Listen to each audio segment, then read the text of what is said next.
It's this one African scammer. Not a scammer, though. Okie Dokie, that's what we'll call him. Okie Dokie Jackson. Last night I was actually hanging out in Nairobi for about a month, and I got this particular email. Damn, Corey Holcomb going at you on his show. I think Buddy misinformed about your criticism, and he taking it as disrespect. Definitely. Seemed like he just looking at your titles and thumbnails and not watching, because I'm pretty sure you ain't doing what you said. Facts. So then I actually went to the stream. To be honest, I donated to the stream, kind of trolling like I 3,000 KES. Dropping that do bag. Go to the Video 50 podcast, but I actually didn't 10,000 KES. What the hell is that? listen to everything that he said until I got back to Uganda. And when I got back to Uganda, I actually listened to what he said about me. Now, to be honest, he actually went at the lead attorney a lot more difficult and harder than he did me, which I'll get into later. But this is what he said. It's this one African scammer. Okie Dokie, that's what we'll call him. Okie Dokie Jackson. This man has made so many videos with my name and likeness on it and got the nerve to talk crazy about me. So what? This man said, I need to tell my lawyer what. I was like, he telling law now? This is a motherfucker who couldn't hang with the streets out here in California, so he moved back to a place where you only need 2 haircuts a year. That's tough. I don't think O'Shea do care about the streets, though. I don't think that nigga ever was from the streets or nothing like that. Or tried to be from it. You know what I'm saying? So now I'm an African scammer, and I'm in the place in which you get 2 haircuts only twice a year. And scared of California. That was actually funny. I'm not going to lie. He is a comedian, and he's a pretty good one, too. Not going to front. But then he Those was kind of weak. also said this. This will wear my gear for street cred, but act like he doing me a favor. Talking super crazy like he is a lawyer. So again, you know. Damn. It's just criticism, bro. It's just criticism. He support the brand, though. And niggas want to talk crazy. Oh, he support the brand. But he support, bro. He's upset about he wear my gear. the name, image, and likeness, and I'm using or producing a nigga, fuck the name, image, and likeness, nigga. This is straight from your soul, nigga. What you gonna do about it, huh? whole bunch of videos about him, and I'm being fake. And, you know, his real point of contention is, you know, not that I'm an African scammer or anything, because I'm actually #FBA. I just happen to live in Africa. But the problem that I have been critical of Corey Holcomb, let the record show that almost like 85 or 90% of videos that I've made about Corey Holcomb were in defense of Corey Holcomb. I've been defending Corey Holcomb. Okay, that's exactly. just really what I've been doing. In fact, I've been criticized heavily because of this. Yeah, for doing it. To be honest, I do wear his gear because I like it, and it's to support another YouTuber. Now he's saying that I couldn't make it out in the streets of California. Stop the show. Number one, Corey, I am. Oh, okay, get it right. Get it right. I'll say, dude, tell her what it is and what it ain't, nigga. From California. I'm born of California. Stop the show. Number one, Corey, I am from California. I'm born and raised in California. Okay, I'm not from Chicago and moved to California. I'm from California. Woo! Right. And I'm not a street Negro. I'm not a gangbanger. I got a bachelor's of science from Sacramento State University. College educated scholar. I went to medical school and finished. Yeah. So this whole contention that I could not make it in America, you know, and I had to come to Africa. I'm a hardworking individual. And so where I lived, I would argue that being in this business, I would be bigger than what I am now. But that's not the whole entire point. And I know that he's upset. He probably ain't lying about it. With me. And to be honest, I get that Corey Holcomb is going through a lot because of what's happening in his life. And of course, this is how Corey Holcomb responds to things. Whenever somebody criticizes Corey Holcomb, then obviously, you know, you're his enemy. And instead of you criticizing Corey Holcomb and you being on his team. That's really what it is. Right. There are So some people just can't take that, bro. You know what I'm saying? They can't take that shit, man. You know. a lot of 5150 show fans who love Corey Holcomb, who love the show. And just because you disagree with what Corey Holcomb has done and you can't just defend it 10 toes down, then you're phony.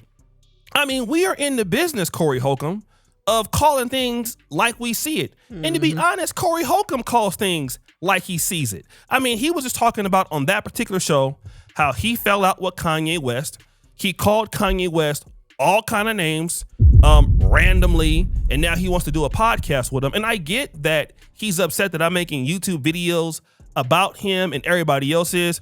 Don't get me wrong, Corey Holcomb is interesting to talk about on YouTube, but I have like over 10,000 videos and I could talk about anybody else. It's just that this subject is hot. All right, this is what we do. And the reality gotta milk that motherfucker is that the way that Corey Holcomb is handling things, and I'm going to get into the whole Darlene thing later. You know, he fell out with her on the show. It's like, it's almost his behavior is not producing the results that he wants. And people can care about Corey Holcomb.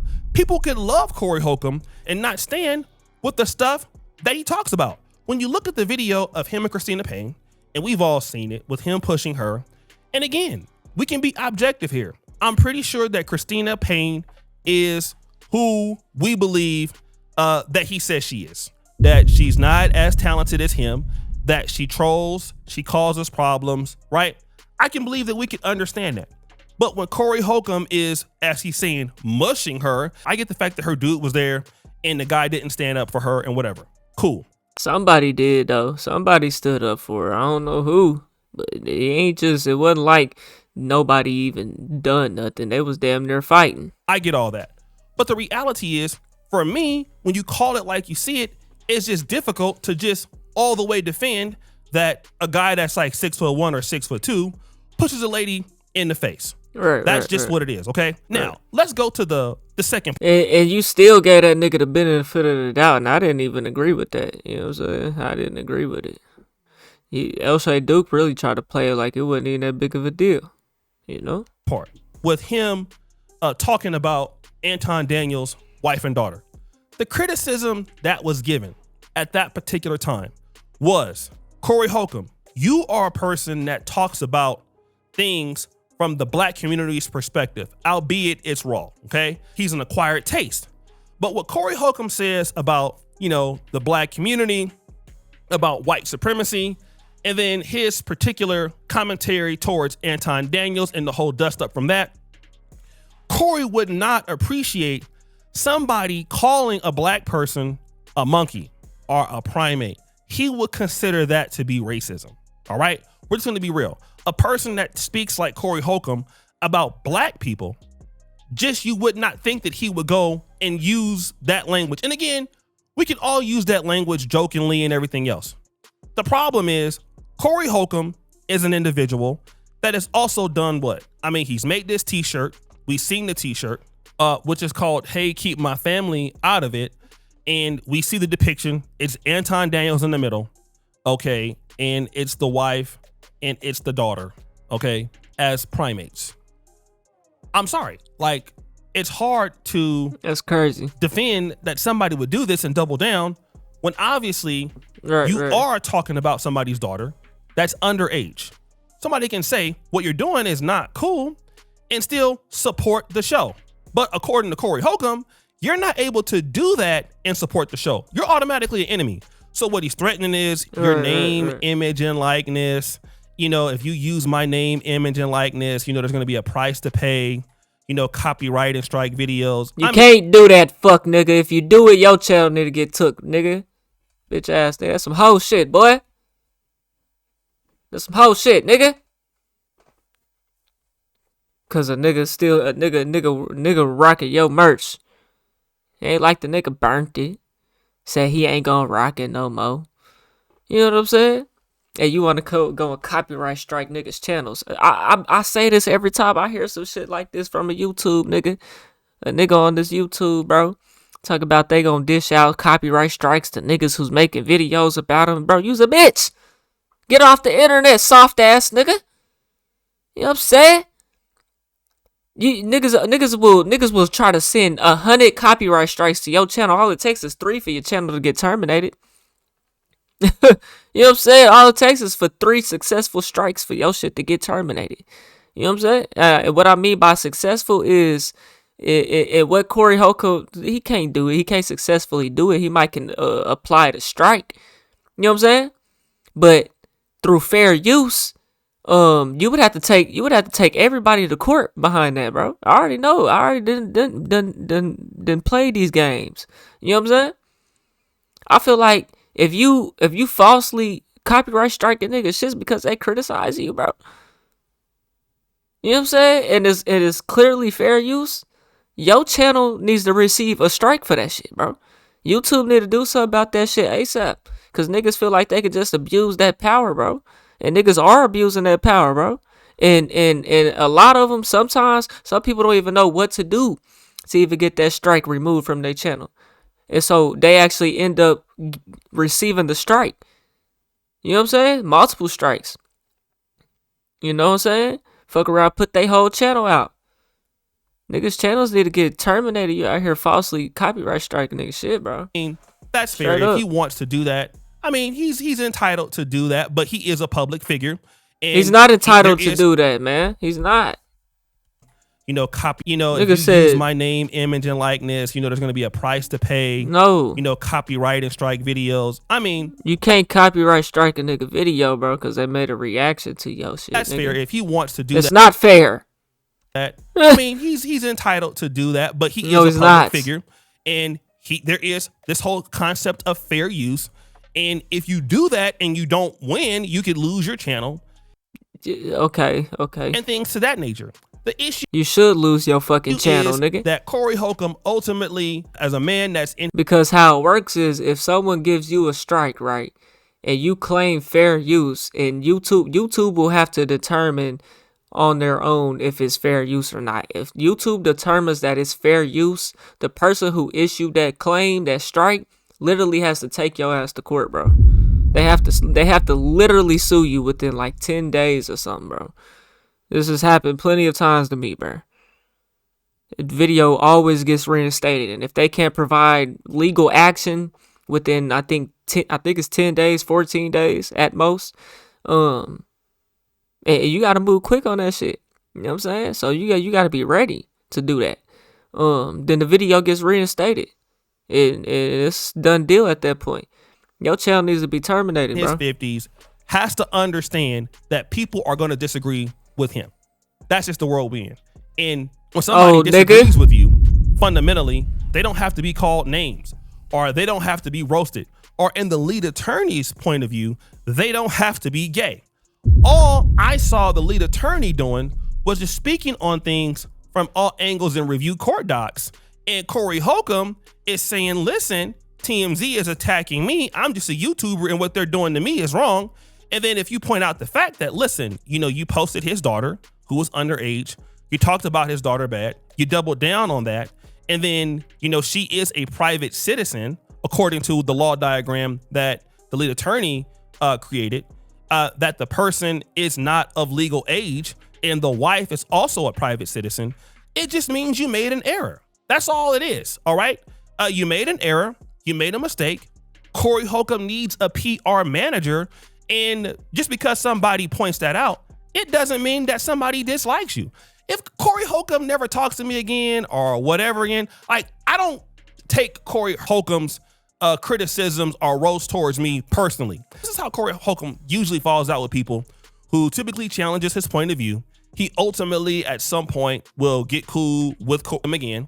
And as a person who understands that's how Corey Holcomb typically is, I don't take offense to what he's saying, because this is how Corey Holcomb is. It's okay. But what he has to understand is that ultimately you are not making it better for yourself like you think. Again, situation with Darlene, which is a whole nother video I'm gonna cover. And, you know, I have so many comments where people are just in the comment section, like, disgruntled with how Corey Holcomb is handling this. And that's the other part that he just doesn't see, that because of some of the things that he's doing, it's causing his longtime supporters to stumble. And what happens is Corey Holcomb just can't fight everybody. You know what I mean? You just can't fight everybody. You can't be getting into it with like people who criticize you on YouTube. You already have the issue with TMZ. There's a Christina Payne thing. Like, everybody doesn't have to be against you. And largely against the Anton Daniels situation, I have been on Corey Holcomb's side. Like, almost all of my videos have been on his side. But it's, one thing, you don't agree with the guy, and he's upset about it. But ultimately, here is something that we're going to have to understand as adults and as people moving forward. People in the black community can disagree with what you're doing, and it's not personal. I've fallen out with another guy, I don't want to call his name, in a different part of YouTube. He's a guy, we're kind of both in the Pan-African space. A guy that I always showed some level of respect to, some level of stuff to. I've never called the guy out for the most part, like attacking him. I offered the guy an opportunity to come onto my show, because we've been disagreeing fundamentally. And then the guy he's just immature. So because I have a difference of an opinion from this particular person, he goes out and starts doing all kind of crazy antics. Obviously, because he just can't handle the fact that, because you're not a Democrat like him, or you don't see the Pan-African space like him, then he must attack you. All right. And that's something that's so primitive when it comes to the black community. Whereas that somebody can just look at what you're doing objectively. They can remove the fact that, hey, this is my objective opinion of what happened. Like, I'm looking at this from a perspective of, let's say, for example, I did not know you. If anything, bro, a real friend supposed to tell you about yourself, bro, so that you don't keep making them same mistakes because they care about you. You know what I'm saying? Okay. And I'm looking at this as somebody I didn't know. And as a person that is in celebrity, that is in, trending news, that's what we do. We look at something as if this person, we don't know them. Okay. Sometimes. And so when we look at that and we judge it from that angle and give an opinion, it could offend some people. That don't mean you're turning on the person. But again, in the black community, a lot of people think like this. And so if you don't, be around me 10 toes down, when I feel like you're wrong or don't say anything about it, then, I'm going to punish you and all this other stuff. The reality is that, look, my channel's still going to be here. I can talk about a number of other things. I mean, this month I've been talking about Anton and Corey, but I can talk about everything else. And I've been on the platform for over 10 years, have created multiple channels. She hate to see a booger come. And been able to do well in my career by being a versatile creator. That's what it is. But ultimately, Corey Holcomb, in my honest opinion, is going down a road of no return. And it's not just with me or anything. I don't think that he wakes up thinking about me. I don't have a problem with Corey Holcomb. I love the 5150 show. I love the people in the chat. I go in there, I get roasted up. I was in there getting roasted up last night. It wasn't a big deal for me. But the people who really care about him, I just really feel like he's going to push those people away by what he's doing. And then, at 57, 58, 59, 60, just being militant and just thinking that the whole world is against you when people just don't like what you do sometimes. And I'm going to say this again. When Corey Holcomb don't like what you do, he can call you out. He'll call you out publicly on his podcast. And when he does, he don't call you to see how you feel about it. He just calls you out. And he don't mean anything about it personally, even if he is, let me say, cursing or yelling at you or whatever. That's just him doing whatever he's doing. But now, if you do the same thing with him, now all of a sudden you a scammer, you riding his coattail, I'm trying to get some clout off of his name. Hypocrite. And I'm using his merchandise to build up my credibility, which is definitely not true. I mean, whatever. You can say whatever the hell you feel like saying. I was wearing your merchandise to just support you, which is what I do for a lot of YouTubers. Daily Rap Crew. I do the same thing with Brandon Jamal. I wear a whole bunch of people's stuff a lot on my channel to support other YouTubers because I want you to be successful. And ultimately, my criticisms of you is because I ultimately want you to be successful. The reason why I criticize Corey Holcomb the way that I do is not that I'm a hater. I want you to be successful. That's all it is, bro. I feel like you're going down the wrong path and the wrong path to your channel and what you're doing. And I just wish that you wouldn't go about it that way because I feel that you're hurting yourself in the way that you're doing it. That doesn't make me an enemy. And I hope that other people who like Corey Holcomb understand that, and the 5150 show understand that. And, like I said, no issues here on my end But guys, what do you think? This nigga has some of the trashiest swag yet, bro. This nigga think this is tough. These hats, nigga. And then this shit he got on. This nigga think that shit tough, boy. That's not tough. It's your It's not tough. Hey man, y'all let me know what y'all think, man. We on the road to 100K, okay? If you ain't hit that like button, subscribe button, and turned on all notifications, slap that all shit about yourself, cause that's the first thing you should have did when you clicked on this video. I'll get at you on the next one, and I'm gone. TYP the name.